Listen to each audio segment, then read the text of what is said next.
Genesis chapter 11.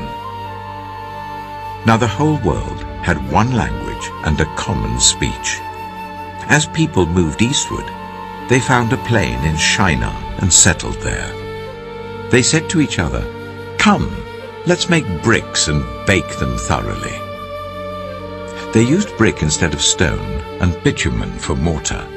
Then they said, "Come, let us build ourselves a city with a tower that reaches to the heavens, so that we may make a name for ourselves. Otherwise we will be scattered over the face of the whole earth." But the Lord came down to see the city and the tower the people were building. The Lord said, "If as one people speaking the same language they have begun to do this, then nothing they plan to do will be impossible for them. Come, let us go down and confuse their language, so they will not understand each other." So the Lord scattered them from there over all the earth, and they stopped building the city. That is why it was called Babel, because there the Lord confused the language of the whole world. From there the Lord scattered them over the face of the whole earth. This is the account of Shem's family line. 2 years after the flood, when Shem was 100 years old, he became the father of Arphaxad. And after he became the father of Arphaxad, Shem lived 500 years and had other sons and daughters. When Arphaxad had lived 35 years, he became the father of Shelah. And after he became the father of Shelah, Arphaxad lived 403 years and had other sons and daughters. When Shelah had lived 30 years, he became the father of Eber. And after he became the father of Eber, Shelah lived 403 years and had other sons and daughters. When Eber had lived 34 years, he became the father of Peleg. And after he became the father of Peleg, Eber lived 430 years and had other sons and daughters. When Peleg had lived 30 years, he became the father of Reu. And after he became the father of Reu, Peleg lived 209 years and had other sons and daughters. When Reu had lived 32 years, he became the father of Serug. And after he became the father of Serug, Reu lived 207 years and had other sons and daughters. When Serug had lived 30 years, he became the father of Nahor. And after he became the father of Nahor, Serug lived 200 years and had other sons and daughters. When Nahor had lived 29 years, he became the father of Terah. And after he became the father of Terah, Nahor lived 119 years and had other sons and daughters. After Terah had lived 70 years, he became the father of Abram, Nahor, and Haran. This is the account of Terah's family line. Terah became the father of Abram, Nahor, and Haran. And Haran became the father of Lot. While his father Terah was still alive, Haran died in Ur of the Chaldeans in the land of his birth. Abram and Nahor both married. The name of Abram's wife was Sarai, and the name of Nahor's wife was Milcah. She was the daughter of Haran, the father of both Milcah and Iscah. Now Sarai was childless because she was not able to conceive. Terah took his son Abram, his grandson Lot, son of Haran, and his daughter-in-law Sarai, the wife of his son Abram, and together they set out from Ur of the Chaldeans to go to Canaan. But when they came to Haran, they settled there. Terah lived 205 years, and he died in Haran. Genesis chapter 12. The Lord had said to Abram, "Go from your country, your people and your father's household to the land I will show you. I will make you into a great nation, and I will bless you. I will make your name great, and you will be a blessing. I will bless those who bless you, and whoever curses you I will curse, and all peoples on earth will be blessed through you." So Abram went as the Lord had told him, and Lot went with him. Abram was 75 years old when he set out from Haran. He took his wife Sarai, his nephew Lot, all the possessions they had accumulated, and the people they had acquired in Haran, and they set out for the land of Canaan, and they arrived there. Abram traveled through the land as far as the site of the great tree of Moreh at Shechem. At that time the Canaanites were in the land. The Lord appeared to Abram and said, "To your offspring I will give this land." So he built an altar there to the Lord who had appeared to him. From there he went on toward the hills east of Bethel and pitched his tent, with Bethel on the west and Ai on the east. There he built an altar to the Lord and called on the name of the Lord. Then Abram set out and continued toward the Negev. Now there was a famine in the land, and Abram went down to Egypt to live there for a while because the famine was severe. As he was about to enter Egypt, he said to his wife Sarai, "I know what a beautiful woman you are. When the Egyptians see you, they will say, 'This is his wife.' Then they will kill me, but will let you live. Say you are my sister, so that I will be treated well for your sake, and my life will be spared because of you." When Abram came to Egypt, the Egyptians saw that Sarai was a very beautiful woman. And when Pharaoh's officials saw her, they praised her to Pharaoh, and she was taken into his palace. He treated Abram well for her sake, and Abram acquired sheep and cattle, male and female donkeys, male and female servants, and camels. But the Lord inflicted serious diseases on Pharaoh and his household because of Abram's wife Sarai. So Pharaoh summoned Abram. "What have you done to me?" he said. "Why didn't you tell me she was your wife? Why did you say, 'She is my sister,' so that I took her to be my wife? Now then, here is your wife. Take her and go." Then Pharaoh gave orders about Abram to his men, and they sent him on his way with his wife and everything he had. Genesis chapter 13. So Abram went up from Egypt to the Negev with his wife and everything he had, and Lot went with him. Abram had become very wealthy in livestock and in silver and gold. From the Negev he went from place to place until he came to Bethel, to the place between Bethel and Ai where his tent had been earlier, and where he had first built an altar. There Abram called on the name of the Lord. Now Lot, who was moving about with Abram, also had flocks and herds and tents. But the land could not support them while they stayed together, for their possessions were so great that they were not able to stay together. And quarreling arose between Abram's herdsmen and Lot's. The Canaanites and Perizzites were also living in the land at that time. So Abram said to Lot, "Let's not have any quarreling between you and me and between your herdsmen and mine, for we are close relatives. Is not the whole land before you? Let's part company. If you go to the left, I'll go to the right. If you go to the right, I'll go to the left." Lot looked around and saw that the whole plain of the Jordan toward Zoar was well watered, like the garden of the Lord, like the land of Egypt. This was before the Lord destroyed Sodom and Gomorrah. So Lot chose for himself the whole plain of the Jordan and set out toward the east. The two men parted company. Abram lived in the land of Canaan, while Lot lived among the cities of the plain and pitched his tents near Sodom. Now the people of Sodom were wicked and were sinning greatly against the Lord. The Lord said to Abram, after Lot had parted from him, "Look around from where you are to the north and south, to the east and west. All the land that you see, I will give to you and your offspring forever.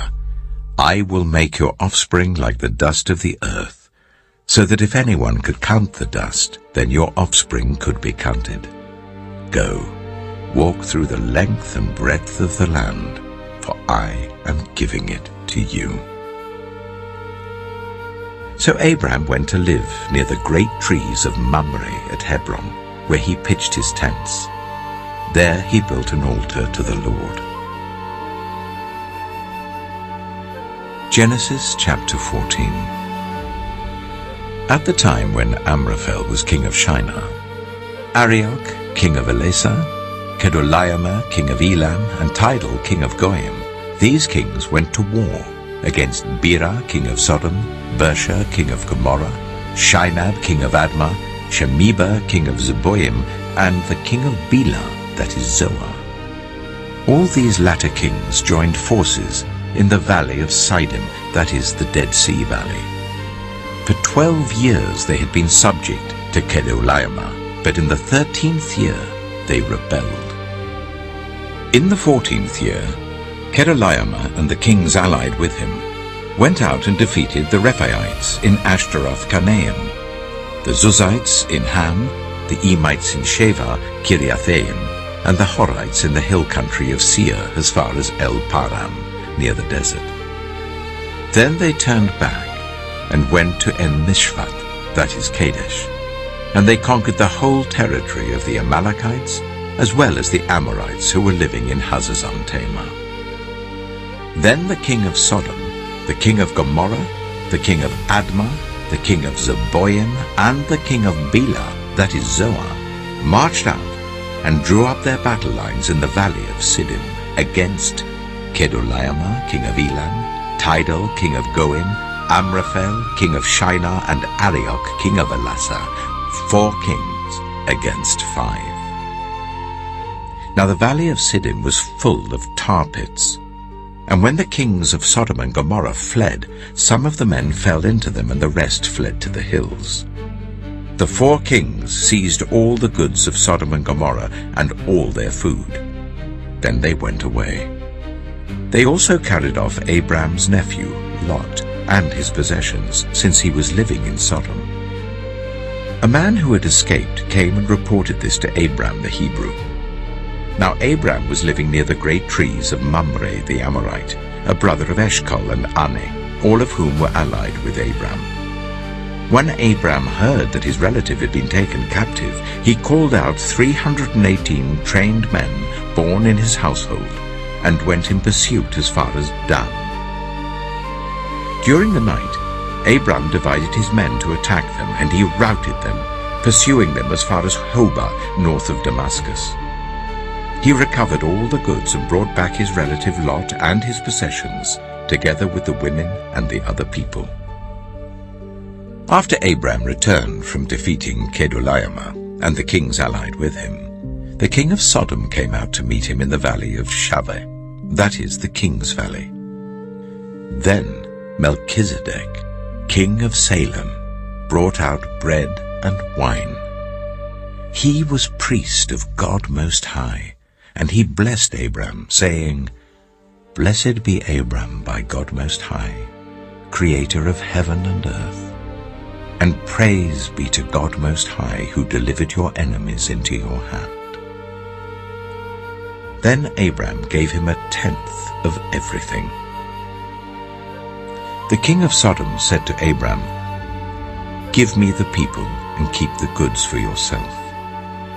But Abram said to the king of Sodom, "With raised hand I have sworn an oath to the Lord, God Most High, creator of heaven and earth, that I will accept nothing belonging to you, not even a thread or the strap of a sandal, so that you will never be able to say, 'I made Abram rich.' I will accept nothing but what my men have eaten and the share that belongs to the men who went with me, to Ane, Eshcol, and Mamre. Let them have their share." Genesis chapter 15. After this, the word of the Lord came to Abram in a vision. "Do not be afraid, Abram. I am your shield, your very great reward." But Abram said, "Sovereign Lord, what can you give me, since I remain childless? And the one who will inherit my estate is Eliezer of Damascus." And Abram said, "You have given me no children, so a servant in my household will be my heir." Then the word of the Lord came to him. This man will not be your heir, but a son who is your own flesh and blood will be your heir. He took him outside and said, Look up at the sky and count the stars, if indeed you can count them. Then he said to him, So shall your offspring be. Abram believed the Lord, and he credited to him as righteousness. He also said to him, I am the Lord, who brought you out of Ur of the Chaldeans, to give you this land to take possession of it. But Abram said, Sovereign Lord, how can I know that I will gain possession of it? So the Lord said to him, Bring me a heifer, a goat, and a ram, each 3 years old, along with a dove and a young pigeon. Abram brought all these to him, cut them in two, and arranged the halves opposite each other. The birds, however, he did not cut in half. Then birds of prey came down on the carcasses, but Adam drove them away. As the sun was setting, Abram fell into a deep sleep, and a thick and dreadful darkness came over him. Then the Lord said to him, Know for certain that for 400 years your descendants will be strangers in a country not their own, and that they will be enslaved and ill-treated there. But I will punish the nation they serve as slaves, and afterward they will come out with great possessions. You, however, will go to your ancestors in peace and be buried at a good old age. In the 4th generation, your descendants will come back here, for the sin of the Amorites has not yet reached its full measure. When the sun had set and darkness had fallen, a smoking brazier with a blazing torch appeared and passed between the pieces.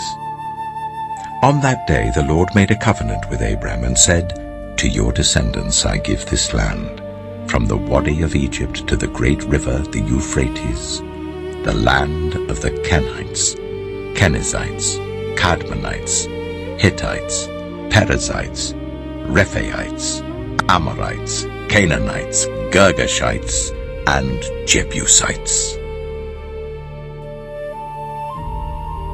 Genesis chapter 16. Now Sarai, Abram's wife, had borne him no children, but she had an Egyptian slave named Hagar. So she said to Abram, The Lord has kept me from having children. Go, sleep with my slave. Perhaps I can build a family through her.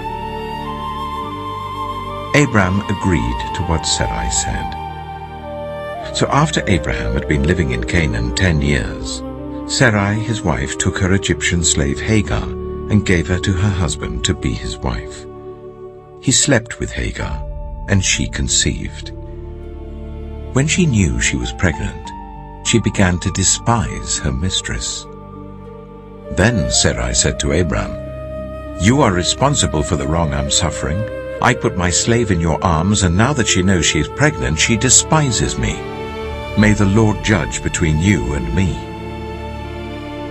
Your slave is in your hands, Abram said. Do with her whatever you think best.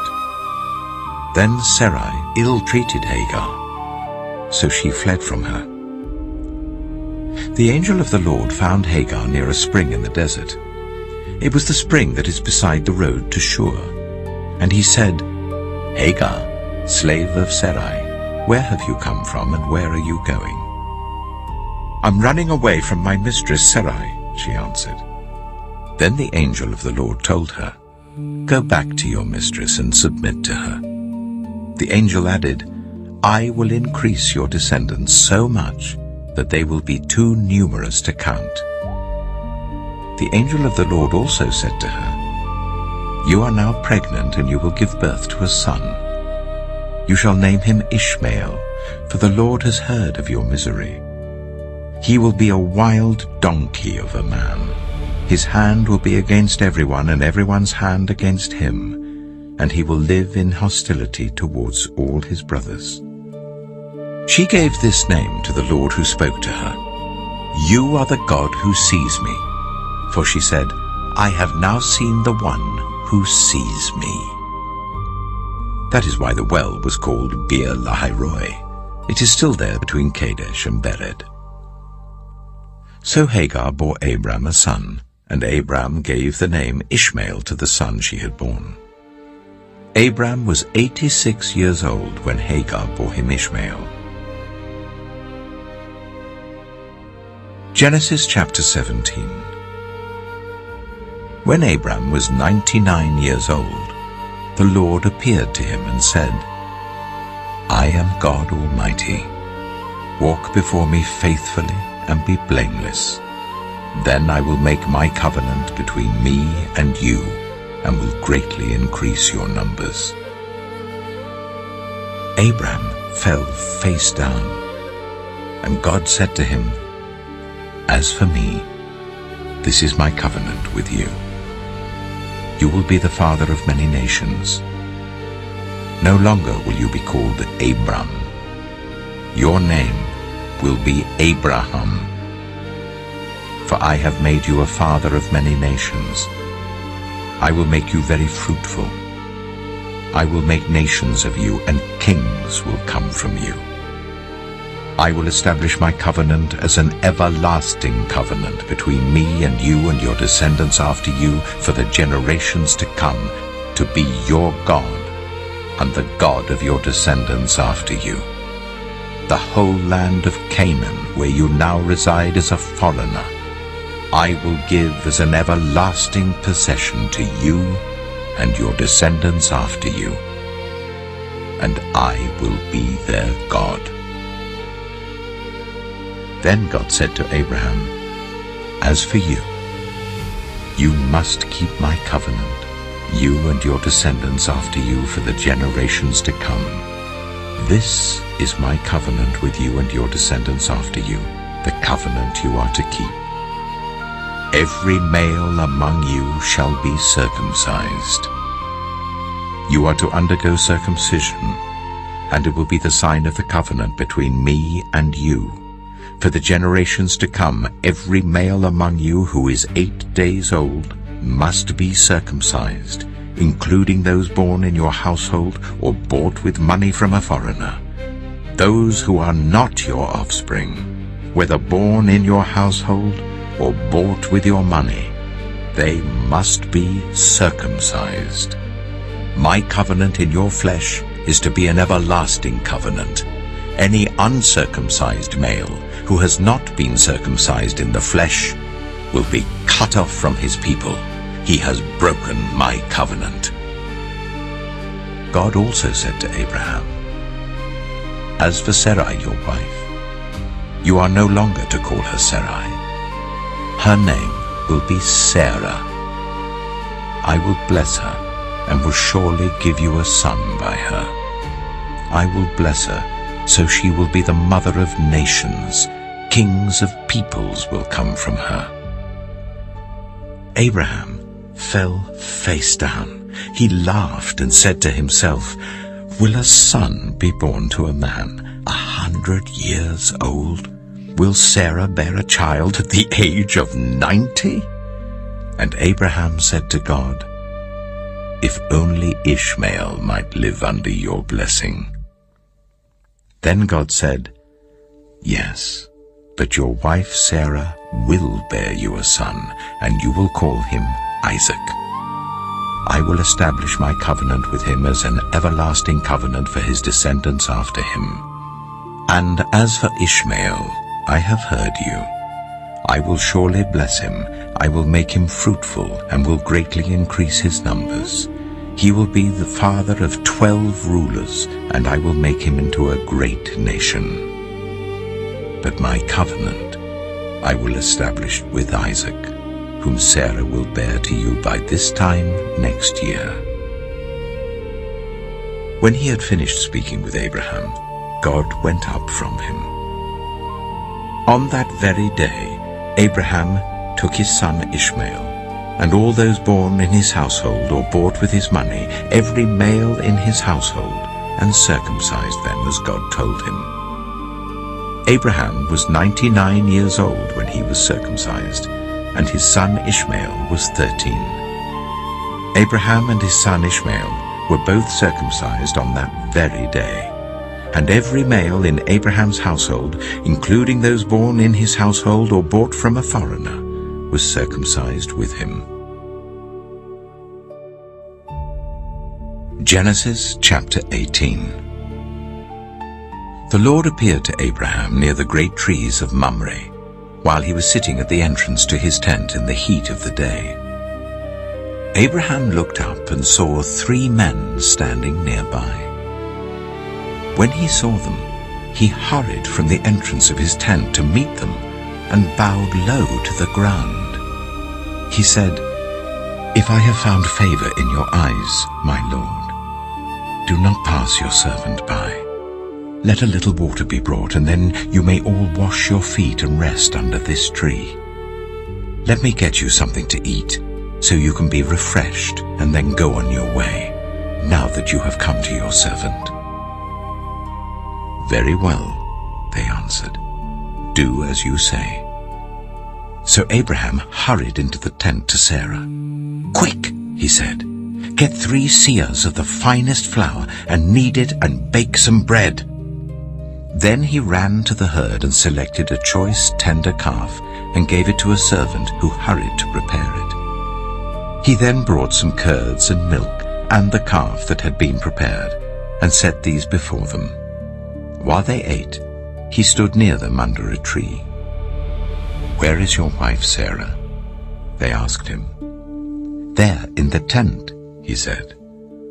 Then one of them said, "I will surely return to you about this time next year, and Sarah your wife will have a son."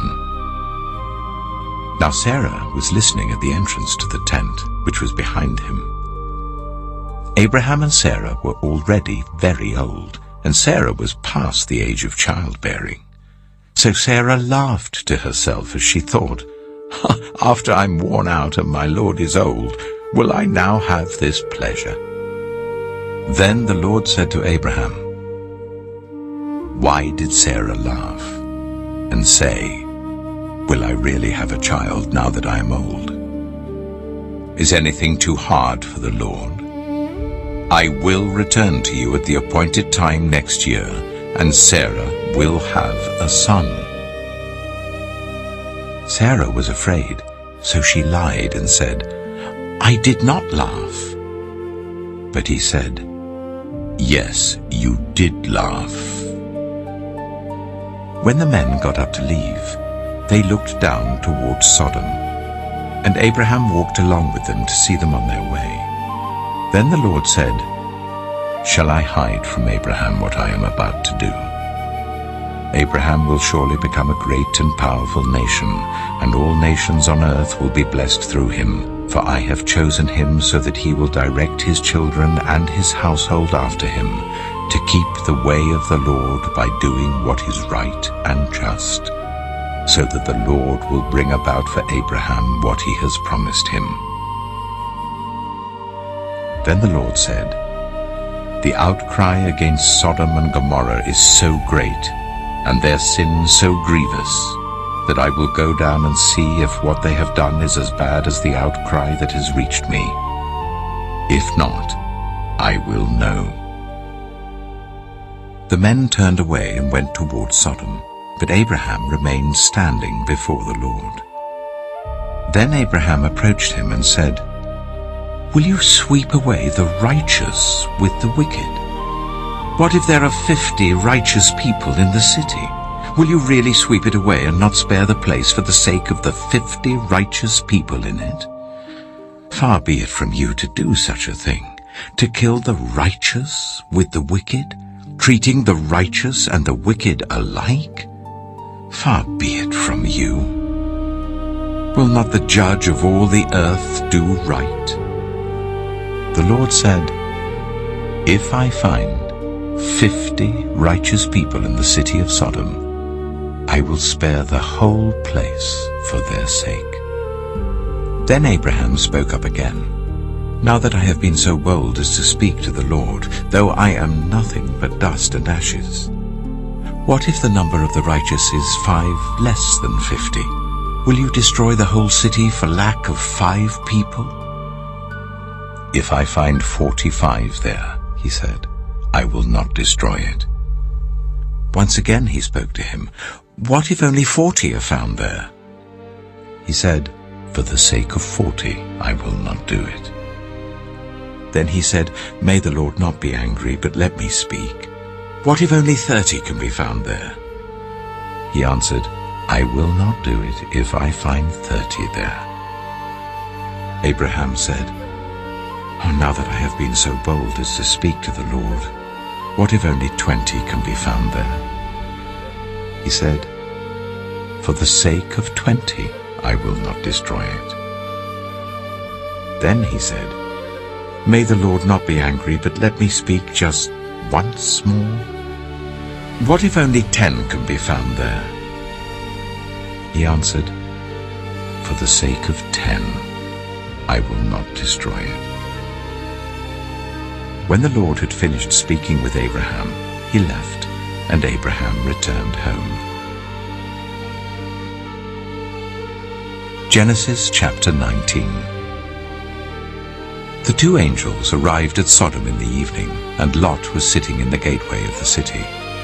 When he saw them, he got up to meet them and bowed down with his face to the ground. My lords, he said, please turn aside to your servant's house. You can wash your feet and spend the night and then go on your way early in the morning. No, they answered, we will spend the night in the square. But he insisted so strongly that they did go with him and entered his house. He prepared a meal for them, baking bread without yeast, and they ate. Before they had gone to bed, all the men from every part of the city of Sodom, both young and old, surrounded the house. They called to Lot, where are the men who came to you tonight? Bring them out to us, so that we can have sex with them. Lot went outside to meet them and shut the door behind him and said, no, my friends, don't do this wicked thing. Look, I have 2 daughters who have never slept with a man.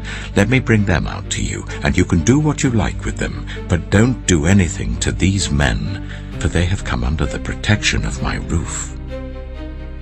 Get out of our way, they replied. This fellow came here as a foreigner, and now he wants to play the judge. We'll treat you worse than them.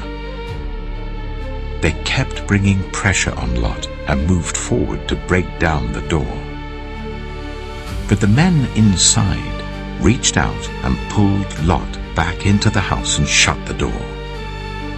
Then they struck the men who were at the door of the house, young and old, with blindness, so that they could not find the door. The 2 men said to Lot, do you have anyone else here? Sons-in-law, sons or daughters, or anyone else in the city who belongs to you? Get them out of here, because we are going to destroy this place. The outcry to the Lord against its people is so great that he has sent us to destroy it. So Lot went out and spoke to his sons-in-law who were pledged to marry his daughters. He said, hurry and get out of this place, because the Lord is about to destroy the city. But his sons-in-law thought he was joking. With the coming of dawn, the angels urged Lot, saying, hurry! Take your wife and your 2 daughters who are here, or you will be swept away when the city is punished. When he hesitated, the men grasped his hand and the hands of his wife and of his 2 daughters and led them safely out of the city, for the Lord was merciful to them. As soon as they had brought them out, one of them said, flee for your lives. Don't look back. And don't stop anywhere in the plain. Flee to the mountains, or you will be swept away. But Lot said to them, no, my lords, please. Your servant has found favor in your eyes, and you have shown great kindness to me in sparing my life, but I can't flee to the mountains. This disaster will overtake me, and I'll die. Look, here is a town near enough to run to, and it is small. Let me flee to it. It is very small, isn't it? Then my life will be spared. He said to him, "Very well. I will grant this request too. I will not overthrow the town you speak of, but flee there quickly, because I cannot do anything until you reach it." That is why the town was called Zoar. By the time Lot reached Zoar, the sun had risen over the land. Then the Lord rained down burning sulfur on Sodom and Gomorrah, from the Lord out of the heavens. Thus he overthrew those cities and the entire plain, destroying all those living in the cities and also the vegetation in the land. But Lot's wife looked back, and she became a pillar of salt. Early the next morning, Abraham got up and returned to the place where he had stood before the Lord. He looked down toward Sodom and Gomorrah, toward all the land of the plain, and he saw dense smoke rising from the land, like smoke from a furnace. So when God destroyed the cities of the plain, he remembered Abraham, and he brought Lot out of the catastrophe that overthrew the cities where Lot had lived. Lot and his 2 daughters left Zoar and settled in the mountains, for he was afraid to stay in Zoar. He and his 2 daughters lived in a cave. One day, the older daughter said to the younger, "Our father is old, and there is no man around here to give us children, as is the custom all over the earth. Let's get our father to drink wine, and then sleep with him and preserve our family line through our father." That night, they got their father to drink wine, and the older daughter went in and slept with him. He was not aware of it when she laid down or when she got up. The next day, the older daughter said to the younger, "Last night I slept with my father. Let's get him to drink wine again tonight, and you go in and sleep with him, so we can preserve our family line through our father." So they got their father to drink wine that night also, and the younger daughter went in and slept with him. Again, he was not aware of it when she laid down or when she got up. So both of Lot's daughters became pregnant by their father. The older daughter had a son, and she named him Moab. He is the father of the Moabites of today. The younger daughter also had a son, and she named him Ben-Ami. He is the father of the Ammonites of today. Genesis chapter 20. Now Abraham moved on from there into the region of the Negev and lived between Kadesh and Shur. For a while he stayed in Gerar, and there Abraham said of his wife Sarah, "She is my sister." Then Abimelech, king of Gerar, sent for Sarah and took her. But God came to Abimelech in a dream one night and said to him, "You are as good as dead because of the woman you have taken. She is a married woman." Now Abimelech had not gone near her, so he said, "Lord, will you destroy an innocent nation? Did he not say to me, 'She is my sister'? And didn't she also say, 'He is my brother'? I've done this with a clear conscience and clean hands." Then God said to him in the dream, "Yes, I know you did this with a clear conscience, and so I have kept you from sinning against me. That is why I did not let you touch her. Now return the man's wife, for he is a prophet, and he will pray for you, and you will live. But if you do not return her, you may be sure that you and all who belong to you will die." Early the next morning, Abimelech summoned all his officials, and when he told them all that had happened, they were very much afraid. Then Abimelech called Abraham in and said, "What have you done to us? How have I wronged you that you have brought such guilt upon me and my kingdom? You have done things to me that should never be done." And Abimelech asked Abraham, "What was your reason for doing this?" Abraham replied, "I said to myself, There is surely no fear of God in this place, and they will kill me because of my wife. Besides, she really is my sister, the daughter of my father, though not of my mother, and she became my wife. And when God caused me to wander from my father's household, I said to her, "This is how you can show your love to me. Everywhere we go, say of me, 'He is my brother.'" Then Abimelech brought sheep and cattle and male and female slaves and gave them to Abraham, and he returned Sarah his wife to him. And Abimelech said, "My land is before you. Live wherever you like." To Sarah he said, "I am giving your brother 1,000 shekels of silver. This is to cover the offense against you before all who are with you. You are completely vindicated." Then Abraham prayed to God, and God healed Abimelech, his wife, and his female slaves, so they could have children again. For the Lord had kept all the women in Abimelech's household from conceiving because of Abraham's wife Sarah.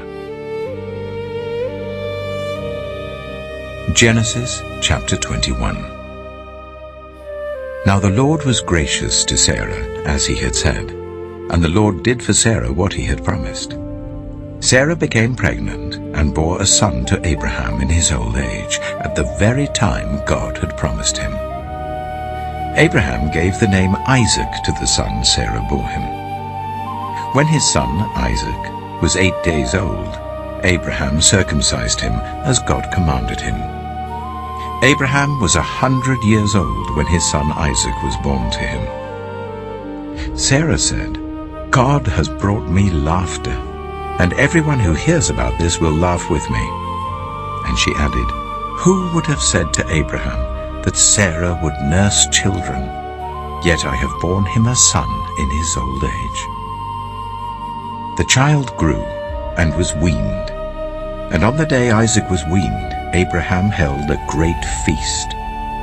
But Sarah saw that the son whom Hagar the Egyptian had borne to Abraham was mocking, and she said to Abraham, "Get rid of that slave woman and her son, for that woman's son will never share in the inheritance with my son Isaac."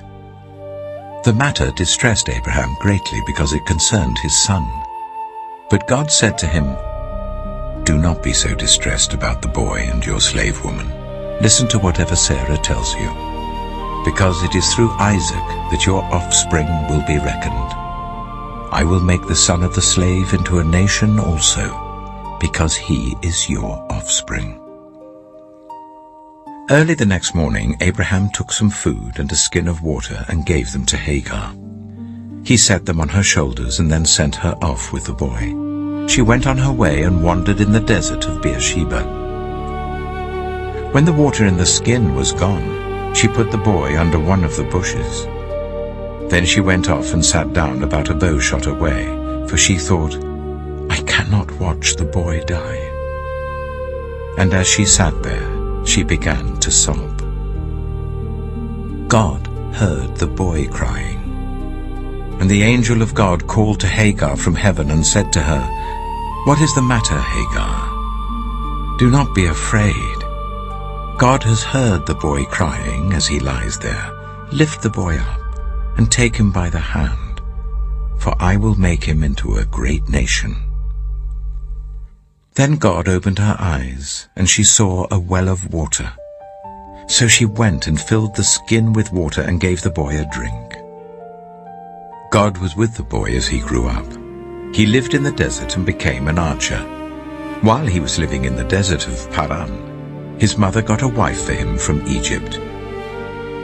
At that time, Abimelech and Phicol, the commander of his forces, said to Abraham, "God is with you in everything you do. Now swear to me here before God that you will not deal falsely with me or my children or my descendants. Show to me and the country where you now reside as a foreigner the same kindness I have shown to you." Abraham said, "I swear it." Then Abraham complained to Abimelech about a well of water that Abimelech's servants had seized. But Abimelech said, "I don't know who has done this. You did not tell me, and I heard about it only today." So Abraham brought sheep and cattle and gave them to Abimelech, and the two men made a treaty. Abraham set apart 7 ewe lambs from the flock, and Abimelech asked Abraham, "What is the meaning of these 7 ewe lambs you have set apart by themselves?" He replied, "Accept these 7 lambs from my hand as a witness that I dug this well." So that place was called Beersheba, because the 2 men swore an oath there. After the treaty had been made at Beersheba, Abimelech and Phicol, the commander of his forces, returned to the land of the Philistines. Abraham planted a tamarisk tree in Beersheba, and there he called on the name of the Lord, the eternal God. And Abraham stayed in the land of the Philistines for a long time. Genesis chapter 22. Sometime later, God tested Abraham. He said to him, "Abraham." "Here I am," he replied. Then God said, "Take your son, your only son, whom you love, Isaac, and go to the region of Moriah. Sacrifice him there as a burnt offering on a mountain I will show you." Early the next morning, Abraham got up and loaded his donkey. He took with him 2 of his servants and his son Isaac. When he had cut enough wood for the burnt offering, he set out for the place God had told him about.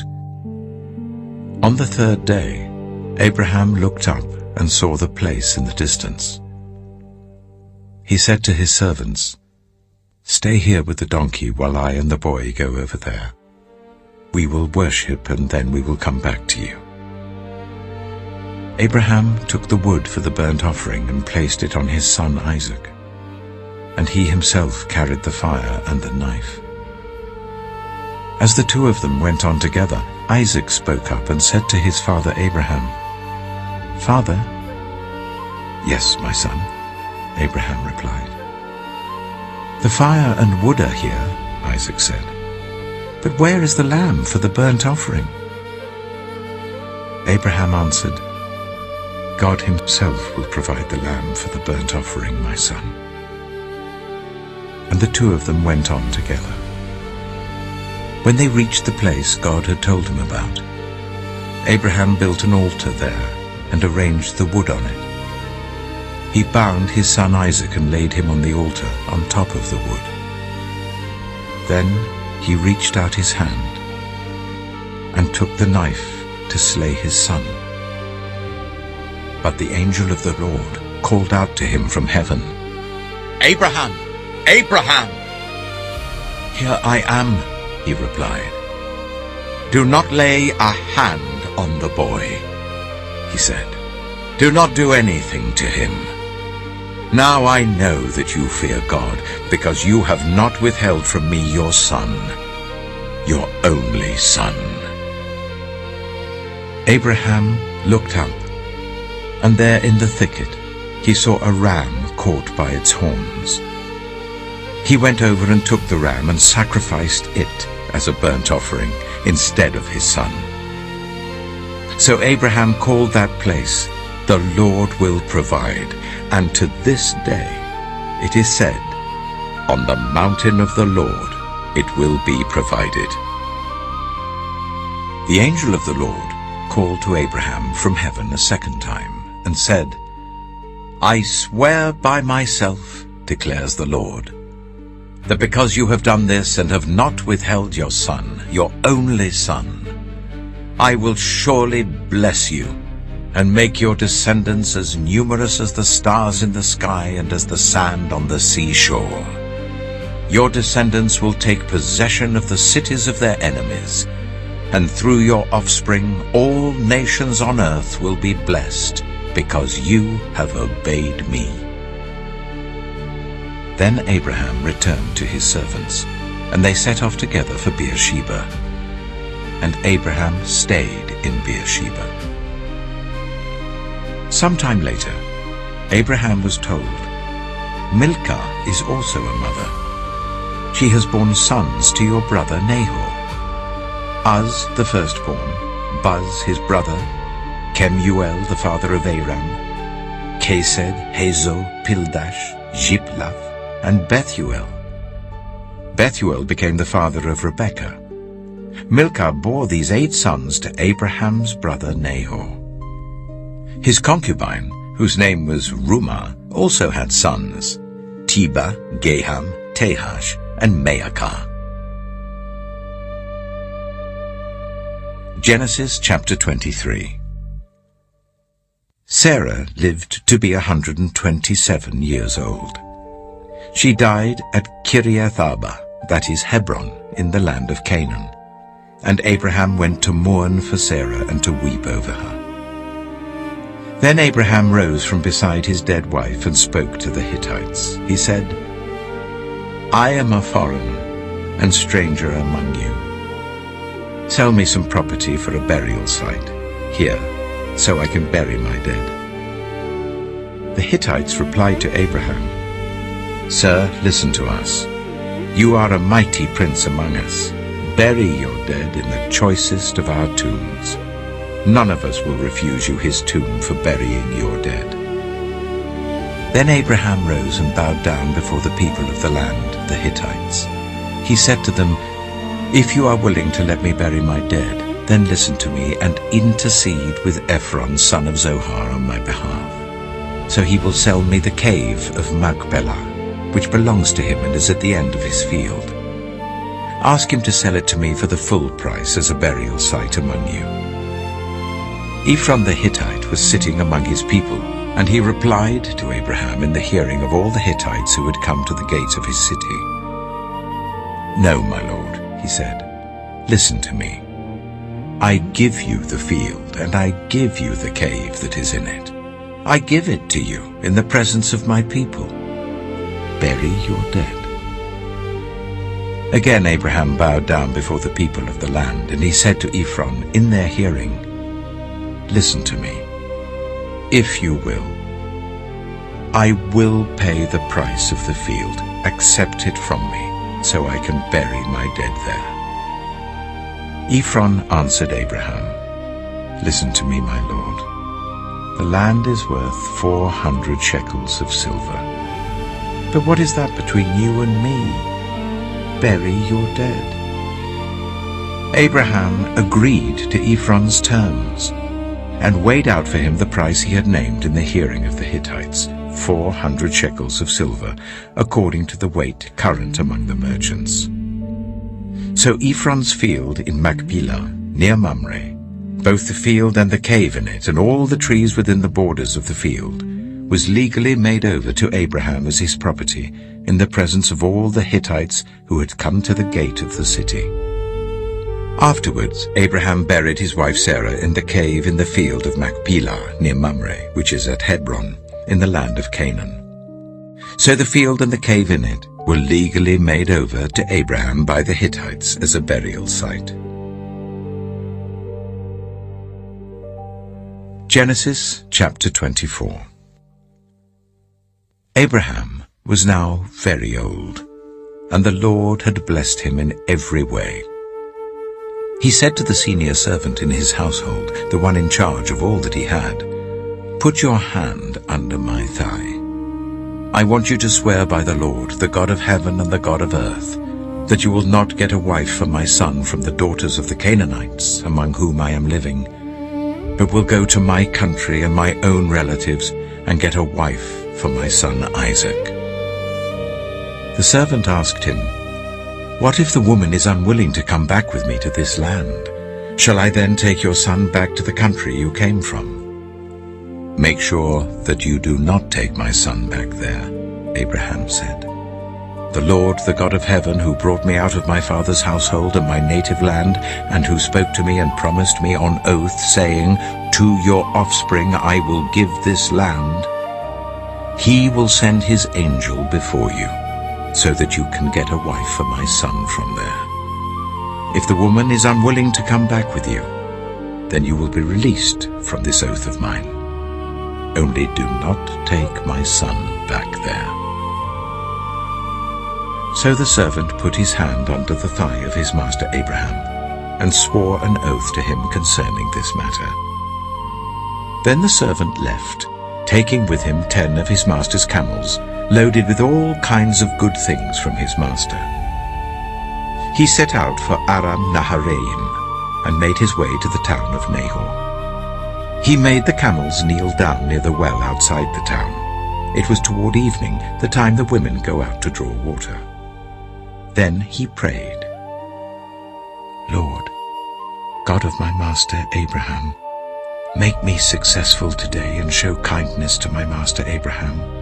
See, I am standing beside this spring, and the daughters of the townspeople are coming out to draw water. May it be that when I say to a young woman, 'Please let down your jar that I may have a drink,' and she says, 'Drink, and I'll water your camels too.' Let her be the one you have chosen for your servant Isaac. By this I will know that you have shown kindness to my master." Before he had finished praying, Rebekah came out with her jar on her shoulder.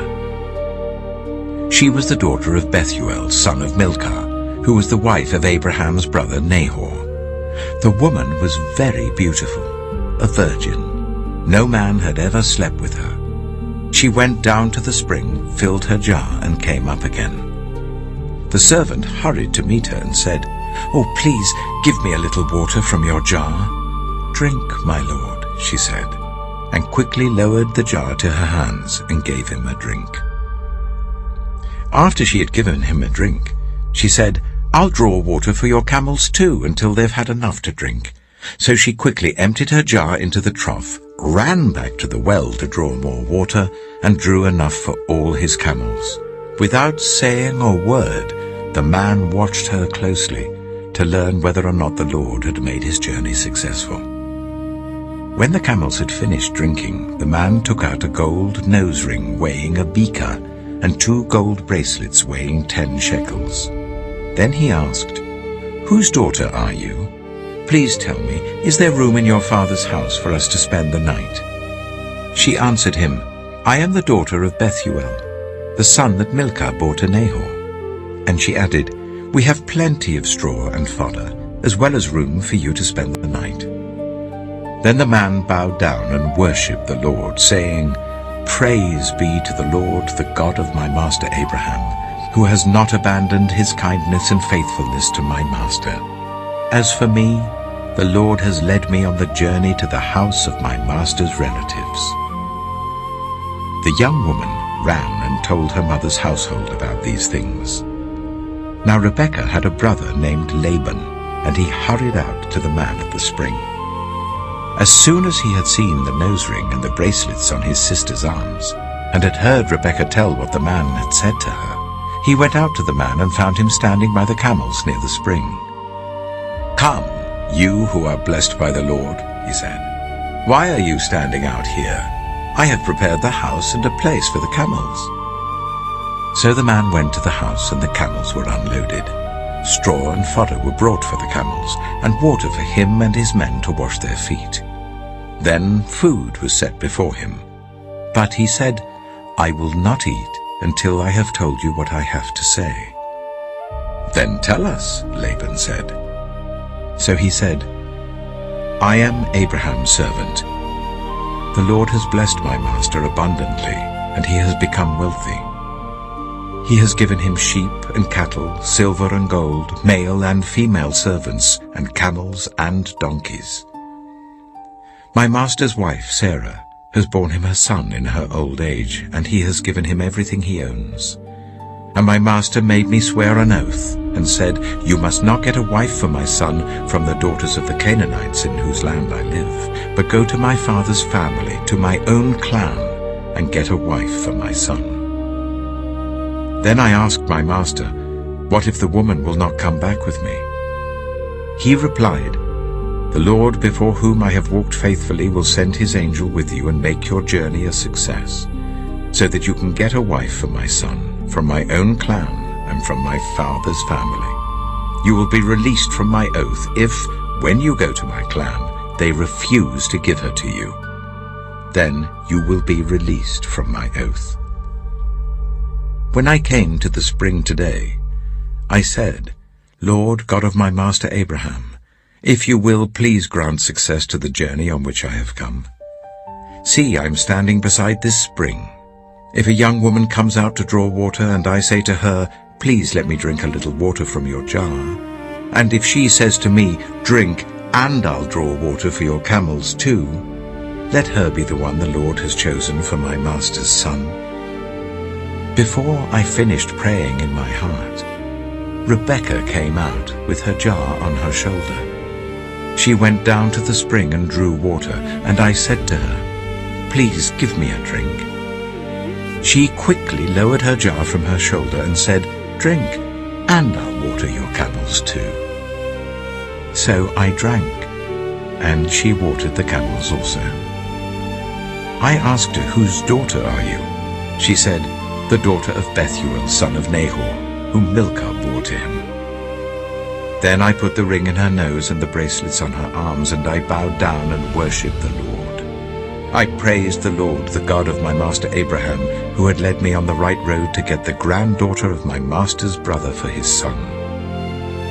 Now, if you will show kindness and faithfulness to my master, tell me. And if not, tell me, so I may know which way to turn. Laban and Bethuel answered, this is from the Lord. We can say nothing to you one way or the other. Here is Rebekah. Take her and go, and let her become the wife of your master's son, as the Lord has directed. When Abraham's servant heard what they said, he bowed down to the ground before the Lord. Then the servant brought out gold and silver jewelry and articles of clothing and gave them to Rebekah. He also gave costly gifts to her brother and to her mother. Then he and the men who were with him ate and drank and spent the night there. When they got up the next morning, he said, send me on my way to my master. But her brother and her mother replied, let the young woman remain with us 10 days or so, then you may go. But he said to them, do not detain me, now that the Lord has granted success to my journey. Send me on my way so I may go to my master. Then they said, let's call the young woman and ask her about it. So they called Rebekah and asked her, will you go with this man? I will go, she said. So they sent their sister Rebekah on her way, along with her nurse and Abraham's servant and his men. And they blessed Rebekah and said to her, our sister, may you increase to thousands upon thousands. May your offspring possess the cities of their enemies. Then Rebekah and her attendants got ready and mounted the camels and went back with the man. So the servant took Rebekah and left. Now Isaac had come from Beer Lahai Roi, for he was living in the Negev. He went out to the field one evening to meditate. And as he looked up, he saw camels approaching. Rebekah also looked up and saw Isaac. She got down from her camel and asked the servant, who is that man in the field coming to meet us? He is my master, the servant answered. So she took her veil and covered herself. Then the servant told Isaac all he had done. Isaac brought her into the tent of his mother Sarah, and he married Rebekah. So she became his wife, and he loved her. And Isaac was comforted after his mother's death.